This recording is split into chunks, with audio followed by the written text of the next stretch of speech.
ஓர் அரசர் இருந்தார். அவரிடம் 10 காட்டு நாய்கள் இருந்தன. தவறு செய்த தனது ஊழியர்களை அந்த காட்டு நாய்களுக்கு இரையாக்குவார். ஒரு நாள் வேலைக்காரர்களில் ஒருவர் தவறான ஒரு கருத்தை சொன்னார். அரசருக்கு கோபம் வந்துவிட்டது. இவனை நாய்களுக்கு தூக்கி எறியுங்கள் என்று கட்டளையிட்டார். வேலைக்காரன் கெஞ்சினான். நான் உங்களுக்கு 10 வருடங்களாக சேவை செய்தேன். நீங்கள் இப்படி ஒரு தண்டனையை எனக்கு தரலாமா?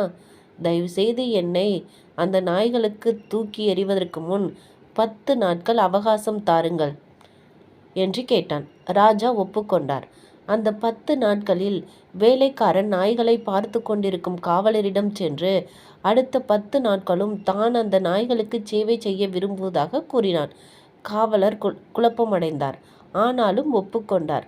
அந்த வேலைக்காரன் அந்த நாய்களுக்கு உணவளித்தான், அவற்றை சுத்தம் செய்தான், குளிப்பாட்டவும் தொடங்கினான்.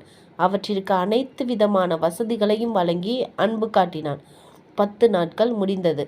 வேலைக்காரனை தண்டிப்பதற்காக நாய்களிடம் தூக்கி எறியும்படி அரசர் உத்தரவிட்டார். அவன் தூக்கி எறியப்பட்ட போது அவை ஓடி வந்து அவனின் கால்களை நக்கத் தொடங்கின.